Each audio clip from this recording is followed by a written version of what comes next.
Good day po, teachers! Welcome back po dito sa Learning Pal, kung saan po tayo nag-share ng latest DepEd news and updates and free learning resources. So ito na po tayo, teachers, no?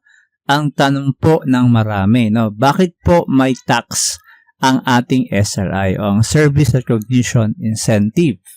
At ang next mo na tanong is, paano po na-compute, no? Yung computation po ng binawas na tax or income tax po sa ating SRI. So, yan po yung ating sasagutin sa ating video po ngayon. Dahil ito po yung marami pong mga questions dun po sa ating mga nakaraang video and sa ating post. So, meron pong nilabas po, no, na kasagutan yung regional office about po dun sa tax on our SRI. At ito po ay nilabas sa Facebook page po na ACT NCR Union kahapon. So, nakalagay po rito na as per regional office, tax on our SRI is the same computation last year. Meaning, hindi po talaga buo. Ang laki ng tax sa sahod at benepisyo hindi naman napupunta sa taong bayan. So, mag-focus po tayo dito po sa yung ating tax on our SRI at sa computation po, no? Paano po na-compute, ano po yung kanilang paliwanag. So, check po natin yung una po nilang pinost at ito po yung advisory, no? Ito pong advisory ay para po magbigay lino sa computation po ng ating tax on the payment for the fiscal year 2023 SRI. So, 2023 kasi sabi po nila ang sagot po nila sa ACT NCR Union ay dahil parehas lang po yung computation ng tampo, yung computation ng tax last year ang tanggap po natin na SRI. So, the following were the basis of the computation. Number 1, the BIR ruling on withholding tax and compensation. Number 2, revised withholding tax tables effective January 1, 2023. At yung pangatlo po ay compliance with year-end adjustment. Okay? So, hindi po natin yan babasahin kasi kahit din po ako, hindi naman po ako expert, no, in terms of sa mga tax na kung paano po yung mga pagbabawas ng tax sa ating sahod. So, mas maganda po kung meron po tayong malinaw na nakikita kung ano po yung kinocompute, ina-add, or paano po binabawasan ng tax yung ating gross income. Okay po?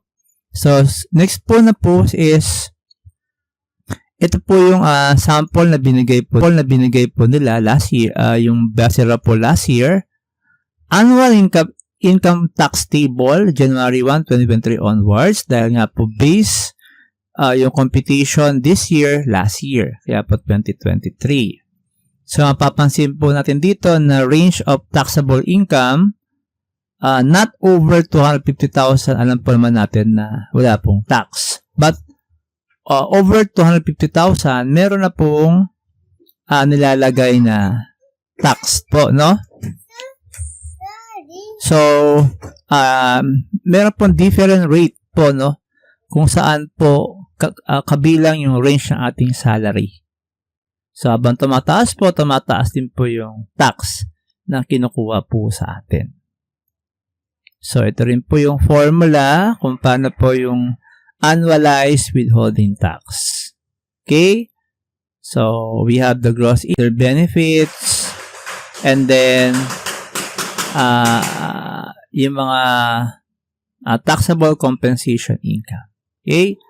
So, meron na po tayo nakikitang parang guide po, no? Paano pag-compute doon po sa ating SRI. So, next po is yung next po nilang post, ay ito na po yung pinaka-sample na binigay po nila, no, sa Department of Education, NCR. So, si NCR po to.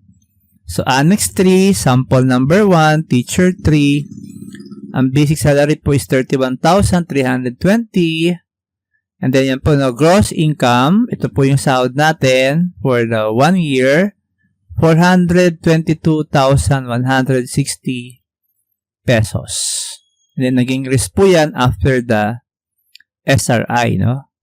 Dahil nagdagan po ng SRI. So, kung last year po 18,000 po yung nakuha natin sa amin po na region. And then, ito po yung mga other benefits, 13-month pay, Christmas bonus, loyalty award, gift in cash, kind other benefits. Dapat po ay not to exceeding 90,000. Kasi pag more than 90,000, again, meron na po ilalagay na tax. Then, we have the GSIS, Pag-ibig, Health, PhilHealth. So, yan po. Ito po yung before SRI. And then, ito po yung after SRI. So, again, ito po yung base po last year po. Last year po ito na SRI. So, pag sinubtract po yung tax due, ang tax to deduct na po in SRI is 846 pesos. Then, they have another sample. Ito naman po ay walang tax to deduct in the SRI. So, actually po, meron pa rin pong questions po dito, no? Kasi, yung mga post po ng mga teachers ay magkakaiba po, no? Yung mga deduction sa kanilang SRI. And, kahit din po ako, syempre hindi ko naman may explain, mapapaliwanag, no? Ang tanging makapag-explain lang po yung ating accounting office, ang ating mga AO, kung paano po sila nag-come up with that. Okay po? So, yun lang po ang tanong ng mga teachers, bakit iba-iba yung mga deductions sa kanilang SRI, bakit magkakaiba, at kung title dapat, usually, ang isip po natin ay pare-parehas. Okay po? So, yun lang po na teachers, no? At least binigyan po tayo ng sample kung paano po ang pag-deduct ng SRI tax sa ating SRI po, no? So, let's read some comments po here. So, mula kay Sir. So, iba-iba ang deduction from the SDOs all over the country. May point po siya, correct po dyan. Nakakalungkot lang isipin, meron buo, meron namang hindi. Kasi sa amin po buo. Ang na-withdraw ko po is actually buo po talaga, no? Kasi ang ginagawa ko po is pag meron po talagang sahod or may dumating na benefits, wini-withdraw ko po lahat para hindi po magpatong-patong. Ito nga po, no? Ang maganda pong sinabi niya, whatever it is, still grateful for the blessing. Sana naman po sa kakarampot na incentive na ito, wala nang tax next time. So, yun po yung kanyang magandang comment po sa post na to sa ACT-NCR.